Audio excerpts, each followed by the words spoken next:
question. Today's poll: who teamed with Chainlink and UBS to streamline tokenized fund transactions with existing infrastructure? I'll say it again.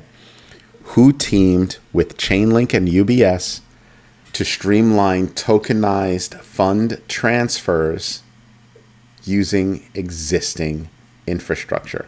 Ripple, Binance, Cardano, other.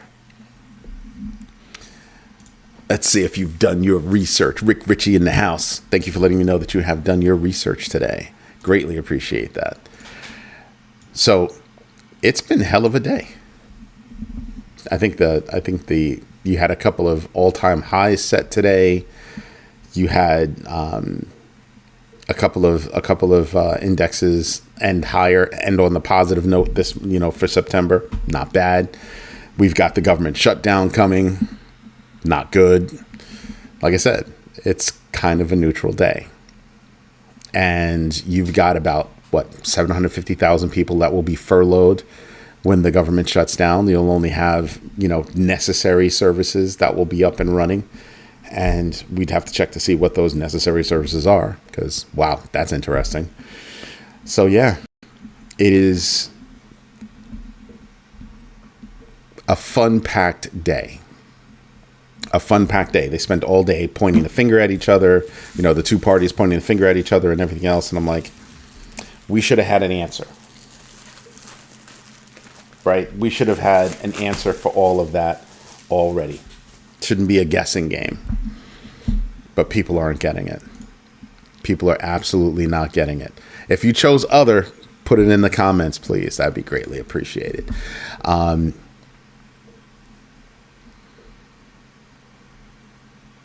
Interesting.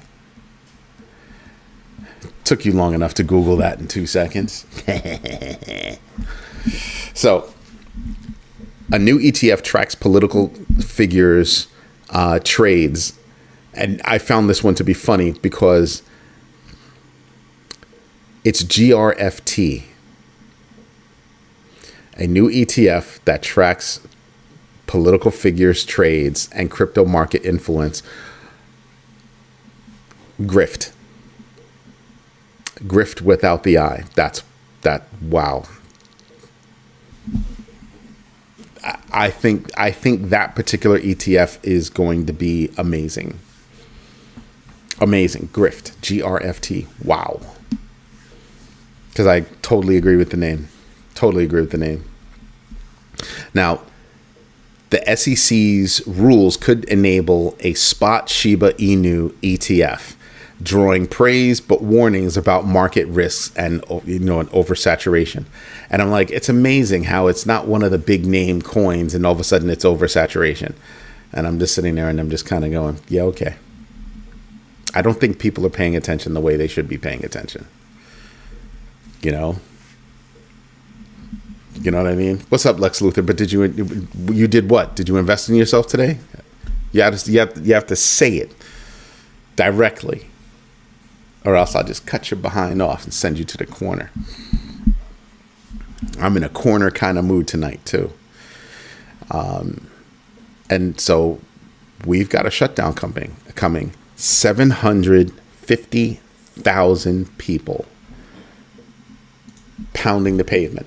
And the threat is that some of them will permanently pound the pavement, meaning they will not have a job to come back to.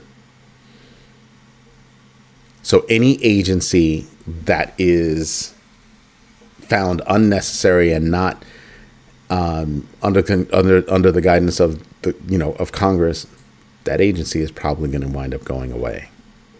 What gets me is that a lot of those agencies, when you stop and think about it, it's the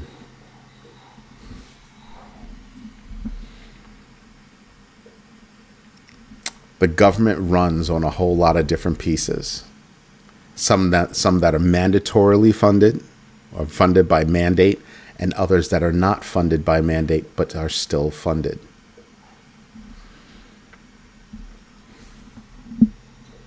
Right? So I'm just wondering, what's the thought process? What's the thought process? What really gets me is that the whole fight is over healthcare. The whole fight is over healthcare, which is going to be a huge expense. Because if the affordable, the Affordable Care Act, if that's not funded, funded again, a whole bunch of people are going to pay anywhere between 30 and 60% more, or would have to. If those subsidies go away, that's going to be a lot.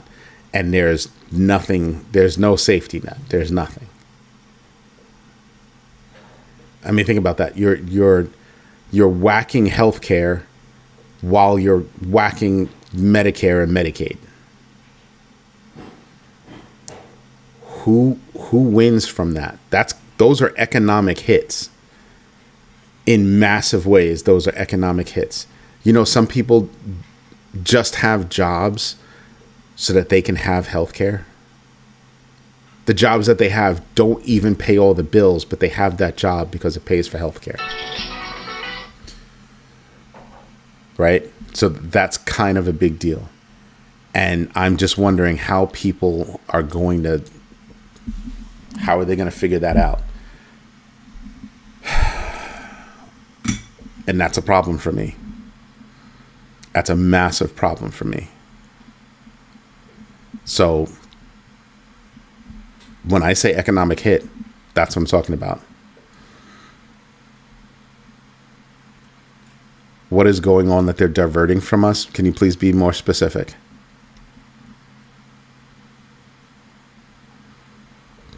You need to be more specific. You can't refer to things as it and that and whatever. You have to be specific, or else I won't know what you're talking about. It helps me stay on track. Why? So illegal aliens get free. Okay, we're gonna delete that because this is not this is not about politics. We're talking about, even if you just keep the conversation to absolutely 100% of the people that are here, right? U.S. citizens only. U.S. citizens only. Gutting Medicare, gutting Medicaid, gutting Social Security, and they're taking away the subsidies for the ACA, which, by the way, is mostly used by people in rural America. It's going to be an economic hit. I don't care about the politics. I care about the economic hit that's going on. Pile on top of that the fact that we just spent $20 billion so Argentina can sell their soybeans to China. And our farmers are literally about to go out of business or are going out of business. And so when I look at these things, I'm just kind of like, how's that work? How's that work? Because, again, a lot of people in this country don't make enough to make ends meet. I was listening to a news story, and I forgot what school it was, but there's a professor at college level, that is sleeping in her car because she doesn't make enough money as a professor. There are a lot of people out there that, there are a lot of people out there that have six-figure jobs in California, sleeping in cars. Six-figure jobs in California, have roommates. Six-figure jobs and you have roommates? It's that expensive in certain places. It's that expensive. So when I talk about this stuff, it's not a political conversation I'm having. I'm having an economic conversation. When you have that number of people that can't afford things, you've got prices going up, insurance prices, all that stuff. That's what happens.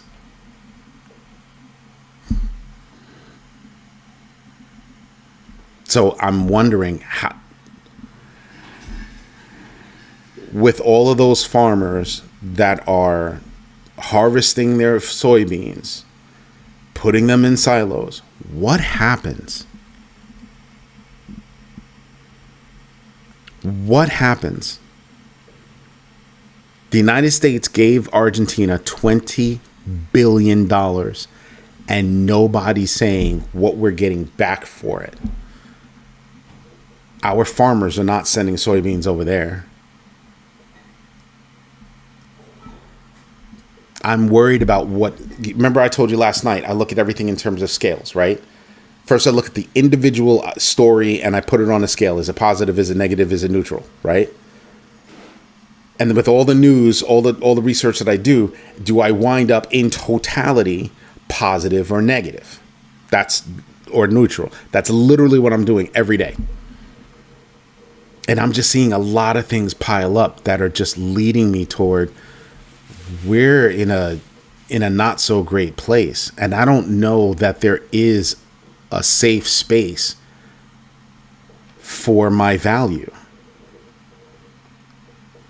You know what I mean? Like, remove politics from it. Just when I look across the United States, who's eating and who's not? And I don't even mean eat well. Who's got, roof overhead and who does not? A college professor sleeping in her car because her job doesn't pay her enough money. So that these are real life situations, and they're being affected by healthcare. Like, that's what I mean. People have jobs just for the healthcare. Sometimes these jobs don't even pay all the bills, so they've got second and third jobs to try to make ends meet. How long can a person last doing that? Back in the day, if you did that, you might be able to afford your own house. You can't have 3 jobs right now and afford your own house. I think I'm playing. Do the math.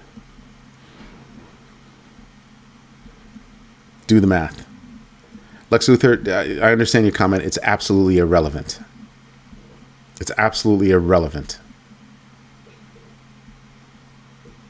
When a college professor can't get paid a living wage, that's a problem. So I'm just looking at how that goes right now. What are we looking at? Insurance, real estate, and I mean all insurances. Like I've got car insurance I've got to pay. I've got homeowners insurance. As a matter of fact, I have to revisit my homeowners insurance to make sure I have the right homeowners insurance for the home that I have. Because I got a letter from my insurance company saying, well, we're about to offer you insurance, but that is of a lesser value from what you're accustomed. What? Excuse me? What'd you say? Come again? Yeah. That's not cute. That's not cute at all. So now I've got to go out and I've got to go find insurance. I at least have to compare insurance. What's worse is I have to call the insurance company, because this is what I really want to do. I have to call the insurance company to see if I can get an electronic copy of my insurance paperwork. It's all sitting right here. This is it. And the reason why I want that is so that when I go look at other insurance policies, I can literally compare the two. I can look at all my coverages and I can compare the two. What do you cover? What do you not cover? And how much does it cost? And then look at the rankings for each one of the insurance companies that I get a quote from. Right? Like Geico doesn't do their own insurance. They go through Travelers for home insurance. So why am I going through Geico? It's confusing. So whatever. So there's stuff that you have to do. And I'm just thinking about how much things cost. I've got 4 kids and they eat. My kids are not small. Dad's not small. My kids aren't small. They're healthier than I am, obviously. But they all eat. And so when I go when we go get groceries, we're not walking out of the store with the same amount that we walked out of the store last year. So as much as I'm seeing, infrastructure things happen, and I hear Eric Balcuna say, he's downplaying tokenized stocks as a niche, convenience for crypto investors, not a threat to ETFs. I'm sitting back and I'm going, okay, I understand. And I'm starting to realize that I'm in a fraction of the people in this country that actually understands investment. All of us, everybody in this community is the greater fraction of the United States does not know about investment. They're not looking at news like this. They're looking at what's for dinner. Real questions. So I'm paying attention to where the money is flowing, where the money's not flowing, right? BlackRock's Canadian division launches securities lending for its iShares Bitcoin ETF, creating revenue opportunities with strict risk management protocols. And I'm sitting back, I'm like, that's a great move. That's a great move in Canada. You ever see financial products come out in another country by a company that's actually based in the United States? And like, when are we going to have that?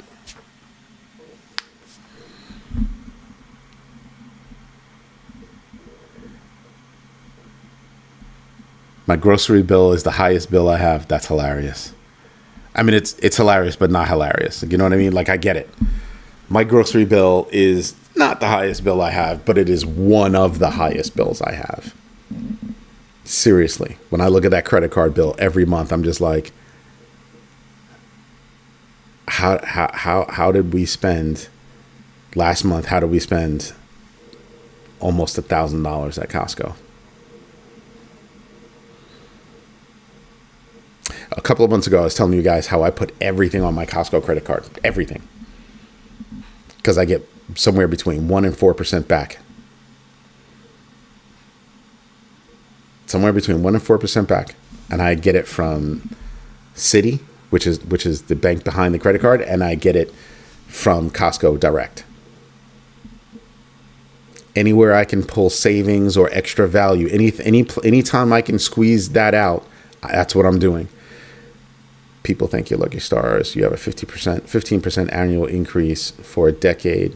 Might downside. I have no idea what the hell you're talking about. Again, English. What does that even mean, man? People think you're lucky stars. You get a 15% annual increases for a decade. What does that even mean? I'd love to know what that means, because I know there's a point behind it. What is the point? But inflation is only around 3%. What is it, 2.9 right now? I think it's 2.9, right? It stays stat at 2.9. While real life hurt became 2 to 3x more expensive the last few years, and they aren't done with us yet.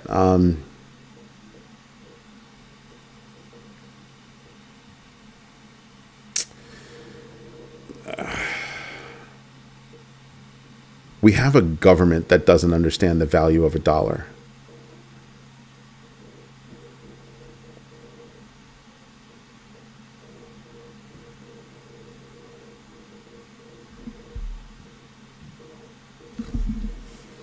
I'm just letting you let that wash over you for a minute. How else do you have $37 trillion in debt? You have a government that doesn't understand the value of a dollar. You ever think about that? You listen to all these people in government and they tell you about this, they tell you this and that and that and this about money, never really talking straight. And the government is constantly raising debt.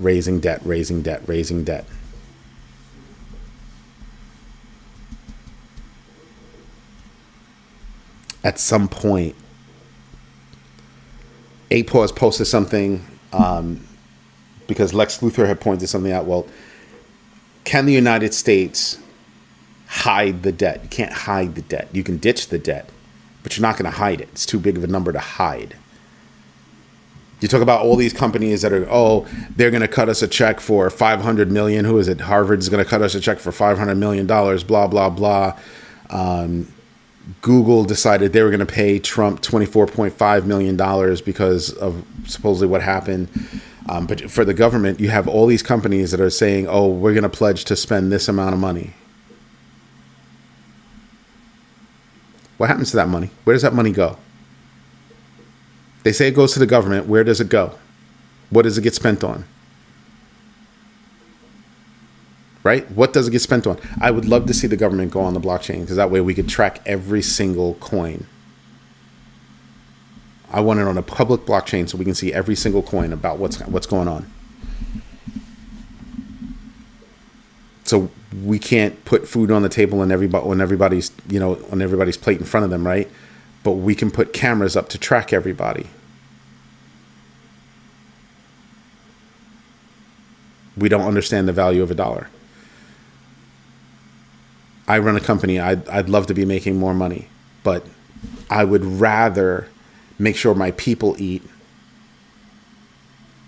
and then I can eat.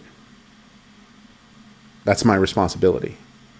So as a business owner, if I feel that that's my responsibility, isn't it the government's responsibility to make sure that its people eat, its people have health care, its people have a roof over the head?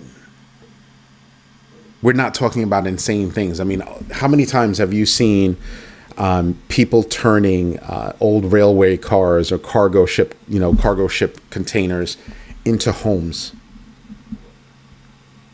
With all that land that's out there across the United States, you could build out a lot of mini homes for people. And then everybody would have a roof over their head. Some cities did that.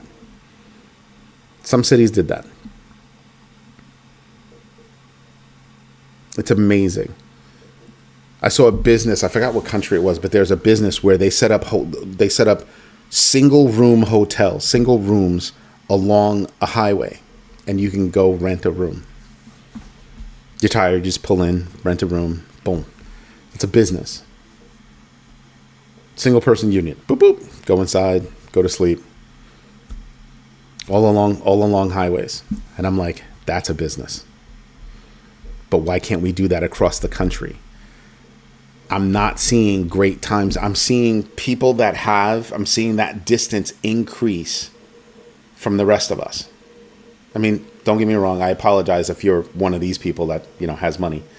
But the wealthy, that moat between us, that distance between us is increasing. Why is it increasing?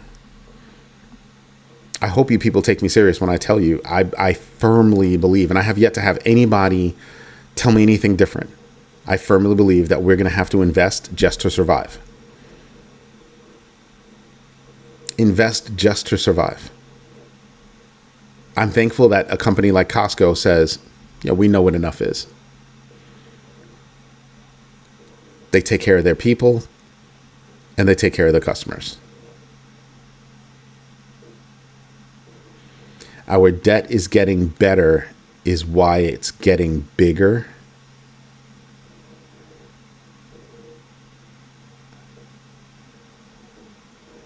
I don't understand what that means. I'm at a loss on that one.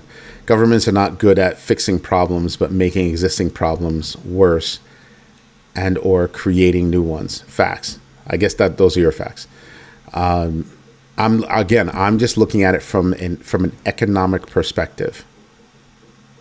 Economically, it's better to take care of your people because it's cheaper. It costs less in the long run to make you healthy than it does to take away health. And I'm talking about clean water, food, roof overhead. I'm talking about simple things like that. Our debt is getting bigger is why the gap. Yes, I know that. Because they're not carrying the debt. We're carrying the debt. Which is amazing when I think about tariffs. Because they're not having to handle it. We're having to handle it. It's amazing. So now you know why I'm into what's going on infrastructure wise. Because my bet is if I have to invest in order to survive, if I can get in sooner, on things, meaning I'm looking at infrastructure moves, right? If I can get in sooner on things, then I'll make more money in the long run and I will be able to survive.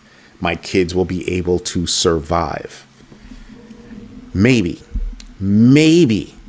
by the grace of the heavens, they'll be able to thrive. But that's why I look at all this infrastructure stuff. I know people think I'm crazy.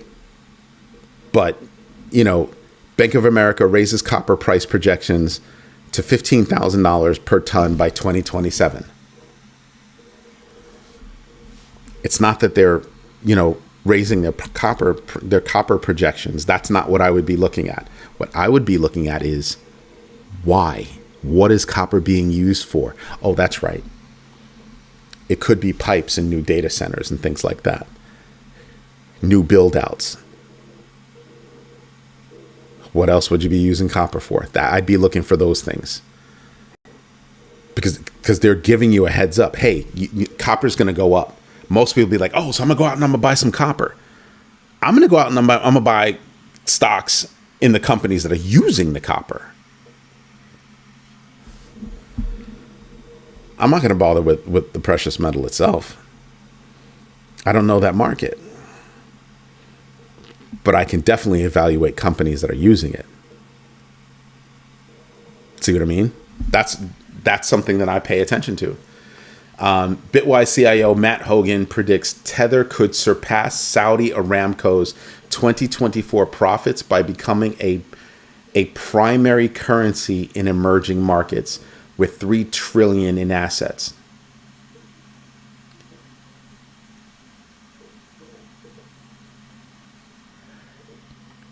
When I read it the first time, it didn't hit me. Reading it now, it hits me. I'll read it again. Bitwise CIO Matt Hogan says he predicts that Tether could surpass Saudi Aramco's 2024 profits by becoming a primary currency in emerging markets. Guess what? That's actually happening.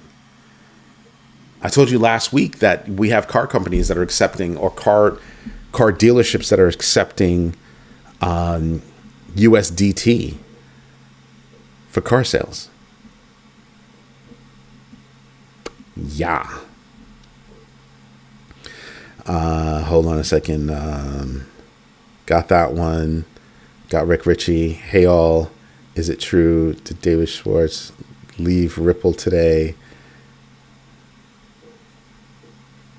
No, I think I reported earlier today that there was a lead developer that left Ripple to go become the CTO of Algorand. I don't think David Schwartz went anywhere. What else? Got that one. Depressing topics. Let better talk about whether that money is moving to how. No. I talk about what I feel like talking about. Because sometimes if you hear me talk about something, it means I'm going someplace. I'm trying to tell you where my thought process is, so you can get into my head and understand how I'm looking at things. And the other part is too many people want to escape the hard conversations. I'm not one of those people. We have hard topics and hard conversations that we must contend with. We can't run away from them. We can't turn our backs on them. So the best thing that I can do is handle it head on. Right? Can I get around it? Can I go above it? Can I go under it? Can I go through it? But I'm going to tackle that problem head on. So I'm sharing with you what my thought process is and why I'm thinking like that. So you understand, oh, so he's sharing with us his risk framework. Aha. So he gave us an example. He's not looking at copper being at $15,000, by 2027. He's looking at who's using copper or who would need to use copper that would drive up prices by 2027. Now I understand why he's looking at infrastructure so much. Infrastructure on the crypto side, what the traditional banks are doing. What are they doing to try to remain relevant? And then what is crypto doing to continue pushing the bar? That's what I'm looking at. And you're only going to understand why I'm looking at that instead of just rambling. I'm telling you literally how I'm thinking. Literally how I'm thinking. And I'm open to other thoughts, but I think that there are certain conversations that we're going to have. And the reason why I bring it up is because here's a school professor that's sleeping in her car. I know of other people in California that used to sleep in their cars and then finally got enough money to get an apartment with roommates. People making six figures out in California. That was a huge story in California, like for a long time. For like a really long time. That's why I told you guys, go watch Ready Player One. You could see that's where we end up with that kind of situation. Now you know why I'm thinking about, when I think about looking in the future, one of the reasons why Hutenik and I disagree on, not really disagree, but have different outlooks on how we're going to handle our money. He's going to hodl, and I'm going to sell when I think it's a good time, when the market's going to come down, to sell so I can take my money and then decide, where do I want to put it? Do I want to put it back in when we figure out what a bottom is going to be? Am I going to put it into a business that I think is going to make me money? I'm all about increasing the value, but increasing the value actively. Not waiting for it, not letting it control when it goes down, when it goes up. No, I'm going to try to do it actively. And yes, a lot of people don't want to do that because it takes a lot of work. You're not going to call the highs. You're not going to call the lows. The best I've ever done was call near high, call near low. Cool. I'll be happy with that. I'm not going to make the most. I'm not going to lose the most. But if I can call it near these points, right? I'll make the money. It'll come down. Hopefully, I'll figure out when the bottom is or close to it, and I'll start buying there so that when it goes back up, because it will, don't know how long it'll be, but it'll start going back up. I've increased my value with those purchases all the way back up. But what purchases are they going to be? There's so much volatility that I'm wondering, well, am I purchasing crypto? Am I purchasing stock? Am I investing in private businesses? Am I investing in, am I buying a business? I spoke to one of my friends, and I was in construction, and I was like, maybe we should buy, a cement printer, buy some land, and print a neighborhood. I know, I'm off my rocker. Those machines cost anywhere between $500,000 and $750,000. They cost a lot to maintain, but you can bang out a lot of stuff. You can bang out a lot of homes like that, a lot of small homes like that. By the way, a lot of small homes that would be stronger against high winds, hurricanes. See where I'm going with this? So yeah, I'm trying to think a little bit differently, because what I've noticed over the years, if you go back and you look in history, it's the people that are thinking a little bit differently that wind up actually making it work. At least that's my humble opinion. Thank you for letting me know that you invested in yourself, Babo? Oh, I already forgot how to pronounce your name. I greatly apologize. I invested in myself, one trade at a time, growing my confidence, my bag, and my bail bag. That's what's up. It's the process. It is a process. I don't expect him to like anything by default. I'm never going to like anything by default. You want to know why? Because we're supposed to take opposing sides. We have so many people in this community. I have to take an opposing side. That way it draws out the comments from you, draws out the comments from me, and then everybody can make up their own mind. Even if I personally agree with the idea. Like, I actually agree with, for instance, Hutanic, right? Oh, I'm going to hold. I don't have time or patience to try to figure out the tops and bottoms and all that stuff. I completely agree. Completely agree. But then I also present, here's another way of looking at it. See what I mean? And I've said that to you time and time again. That's what I'll do. Ready Player One equal people who live in a trailer, but a mansion in the metaverse. Yeah, but how did you get to that trailer? People living on top of people, and you know what I mean? That kind of dystopian kind of outlook. And you know what's crazy is you never really saw how the rich people lived. You only saw how the poor people lived.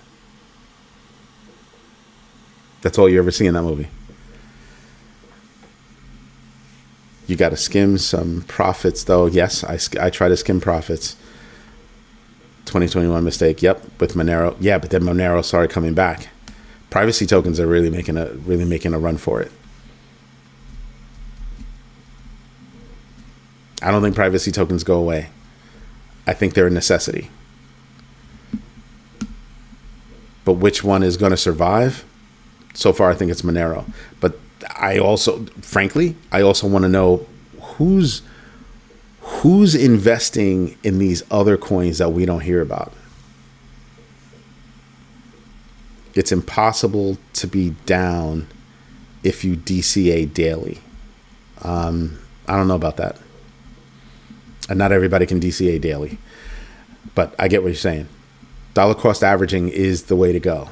Doesn't have to be daily, but dollar cost averaging is the way to go. Over time, the more frequent, yes. You want to be as frequent as possible, but not everybody can do daily. Not everybody can do weekly, maybe bi-weekly, maybe monthly. But the more frequently you can do your DCA, the better off you are. That's absolutely true.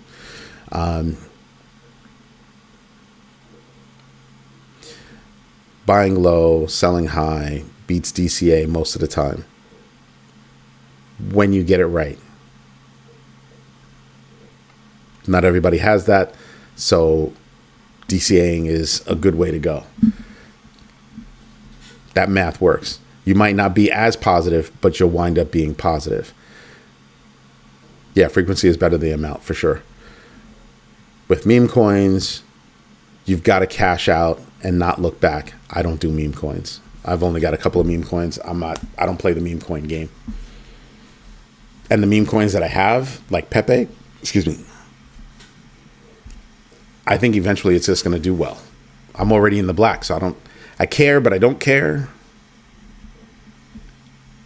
I'm going to hold it until I think the alt season is done, and then I'll get out. DCA and HODL works for sure, especially BTC. Two different things. I play volatility, right? Which is what Lex Luthor is talking about. He's talking about, well, if you call the highs and lows, you'll make more money. I play the volatility on this side. I play the HODL game on this side. That's what I try to do all the time. Yeah, I don't do the pump.fun rubbish. I mean, except for GMB TV. There are calculators that are free, DCA, an 8-year window. If you have to reach into that, you don't understand of it. Your last comment was absolutely unnecessary. It's actually rude. I'll tell you to your face, that's rude. Stop trying to judge other people. That's why people read books, because they don't know everything. And you don't know their situation. So let's try not to judge people. That's a judging kind of statement. Right? You can run as many calculators as you want, but you've got to understand where that person is with their money, their risk framework. Right? A part of your risk framework is going to be what you determine to be important for you, not what's important to somebody else. So what you said could actually be true, that you could use these calculators, you could figure it out over a period of time. That's great. But you could also be wrong if it's 1 year. You could be wrong if it's 2 years. You could be wrong if it's 3 years. Because that's how mutual funds get you, right? You get involved in a mutual fund and you put in every payday and all that good stuff, and over you're probably going to be fine over 20 years, and then blah blah blah blah blah. Yeah, that's a great game depending on how much of a stretch you have. But if you were in a down market the last time and you try to DCA, well, you're DCAing as the market's going down. I tend to pause my DCA as the market goes down, so I can see if I can figure out what a bottom's going to be, and try to buy when it decides to go up again. But you have to pay attention to the market doesn't go down in a straight line most of the time. Sometimes, unless it's a huge drop, but it'll go ups and downs on the way down most of the time. And that's what I try to pay attention to. I also try to step back, get a bigger perspective of the market to see, well, is this a big drop or a little drop? Is this a big correction or just a tiny little dip? Do you think AI is going to tell people when to buy and sell? It already is telling people when to buy and sell. It is just as bad as anybody anywhere that you would get that from anyway. Financial advisor, your shoe shine boy, you know what I mean? Don't think AI is going to come save your life. At this point, I DCA when it's low and take some profits on pumps, rinse, repeat, not holding so much. Yeah, I can understand that. I can already understand that. So, Babo, back to your point.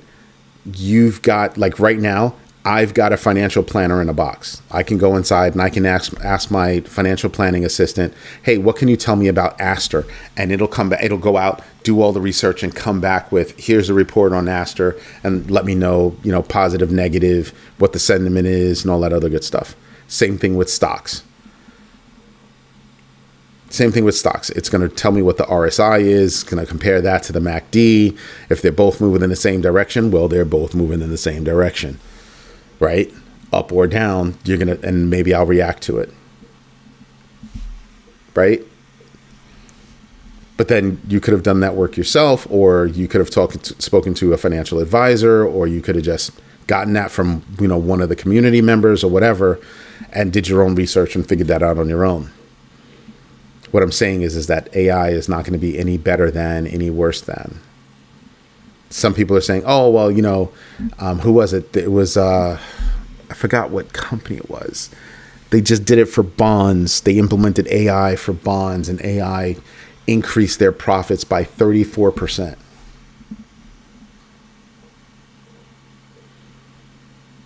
But AI is only going to be as good as the data that you put into it. And a lot of those companies already have algorithms that run that stuff. But would I run a question by AI if I think it has all of the data that it needs to make a judgment call? Sure, why not? It's a fun game. And then look to see, well, if I was to buy on this day, what would have happened? Like give AI, like create your AI and give your AI a paper portfolio, and then have it pick what it wants to trade and see what kind of game that turns out to be. Maybe you learn something. Maybe you learn how to pick out patterns. That's all it is. That's all it is. If you go on Thinkorswim or Ninja Trader, where they have an API where people can write different things, most of the things that people are writing are different algorithms to help try to tell you what to buy, when to sell, what to sell. Yo, 8 paws into his house, and they invested. Thank you for letting us know. Yeah, nothing is a 100% certainty, and there's your risk. Nothing is 100, nothing is 0. There's your risk. That's what it really winds up being. But That's not to say that I'm just writing off, AI for things. What I'm saying is that I would definitely do my own research, and a part of my research could be asking AI, so long as I give it the right information, what it feels about a given asset, right? So give it a RSI MACD chart, and what do you think about this? And here's the historic information, and here's where you can find out more about the company, who's involved in the company, who the investors are, blah blah blah blah blah blah blah blah blah. Go do a sentiment analysis on what I think that part of the market's going to do, yada yada yada, and AI will come back with, I have a recommendation. The recommendation is this based on blah blah blah blah blah blah blah, and then you can go do your own research. That sounds like a good use of technology to me, because that's what researching is. I don't find all of the articles. I remember a long time ago, months and months ago, I was going over an article, or I was going over the news, and Rick Ritchie said, hey, did you hear about blah, blah, blah? And I said, no, do you have a link? And he posted up a link, and I went to the link, and I was like, I've never seen this before. I have to do research on this resource. You know what I mean? And it was a good resource. I mean, I don't remember which one it was now. It was Bitcoin something, I think. And did research on a resource, and I was like, oh, I should add that to my list of resources. There's no reason why AI can't be one of your resources, so you can do a compare and contrast. I do it all the time.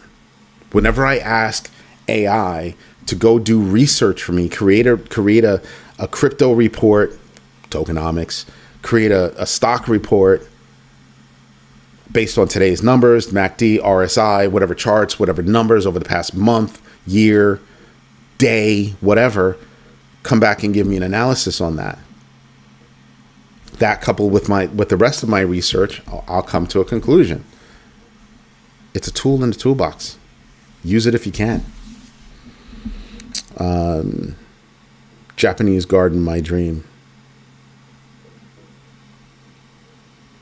Trying to remember this show. It was a show that came out just what, last year, the year before last. It was about the white guy in Japan. Man, I can't remember the name of it. But the sets were beautiful. And the sets were Japanese gardens. Yeah. That's something nice to shoot for. See, you've got your why. You've defined your why. Why are you doing this? You defined your why. It's pretty awesome. Another one of our friends, his why is, I want a ranch. That's a beautiful why. That's a beautiful why. Japanese maple is one of my favorite trees, but the red ones. I've got 2 up front. I've got 2 green ones in the back. I love Japanese maples. I had another one in the back of the driveway. But the deer like Japanese maples too. And literally, deer were just coming by and eating them. Just eating them up. But beautiful. They're beautiful trees. When I first got here, they were only about this big. And we've been living here for almost 20 years, and now they're huge. They're huge. Somebody told me, a horticulturist told me, I could sell a couple of my Japanese maples for like 10, 15, 20 grand. I think the 2 in the back, one is 15, one is 20. I'm like, I'm never going to get rid of those. Never going to get rid of them. I don't even like trimming them. And one of them is blocking my office door to the backyard. I'll probably trim it next year, but I don't like trimming them. Outside of Tokyo, Japan is amazingly clean. Yep.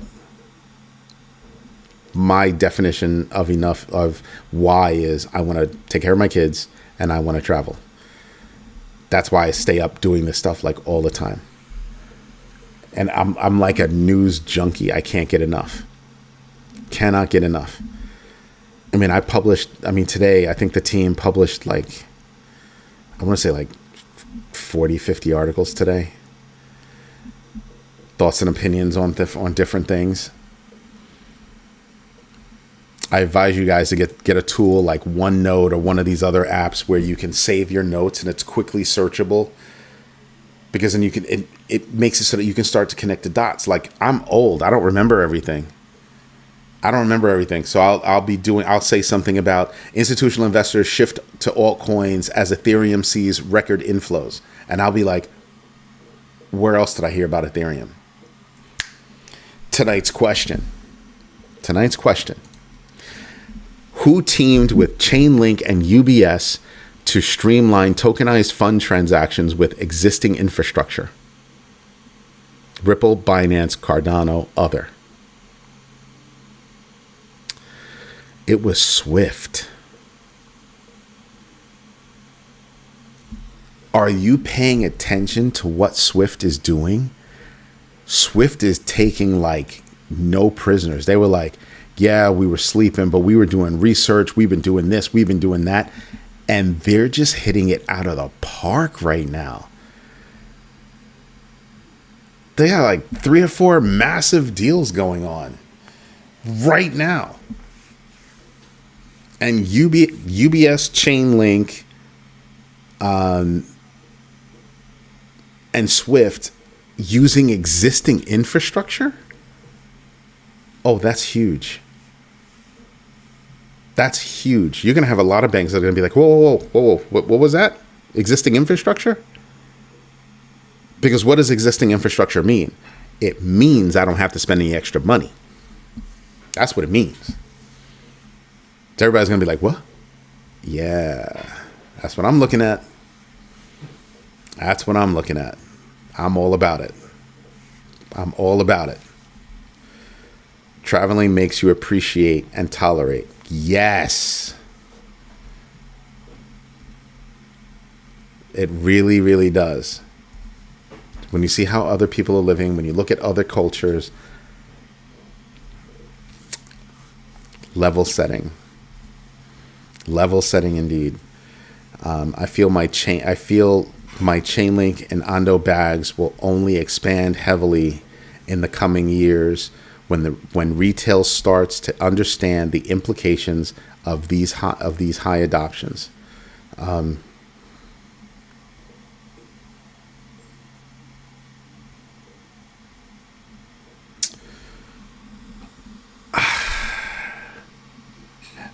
I have a different thought. I agree, but I have a different way of looking at it. The different way of looking at it is the regular retail person might not ever pay attention to Chainlink. Nobody ever pays attention to the rails. They only pay attention to the train.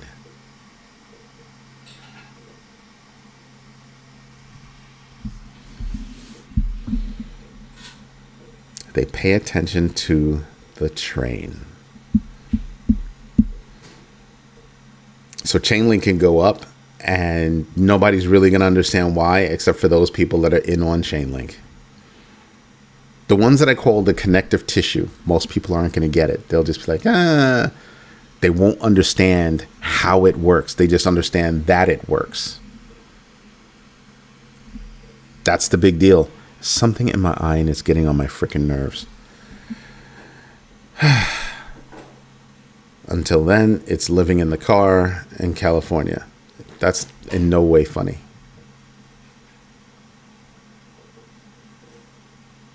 That's a reality check.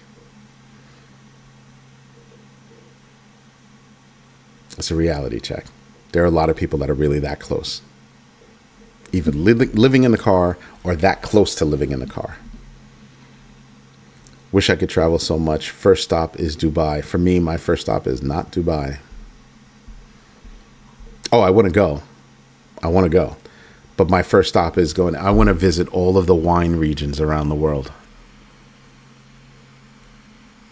Your boy loves wine. I mean, Portugal, Spain. I think I'll skip Italy. You're doing your research. That's what I'm talking about, Ham's house. Anyway, this is Eddie J on crypto for growmybag.tv. Hope you like what we're doing. Hope you like the environment that you're in, that we have these heated conversations, even though they're depressing sometimes. Sometimes we're really high in the sky and we're really riding high. And sometimes we get to talk about topics that aren't our favorite. But if you like what I'm doing, smash the likes. Tell your friends about this community because we're growing. Did you know we're less than 1,000 subscribers away from 25,000? That's right. We're right there. So keep doing what you're doing. The community is growing. Thank you for your time. Thank you for your patience. And as always, thank you for your trust. Everybody have a great night. Bye-bye.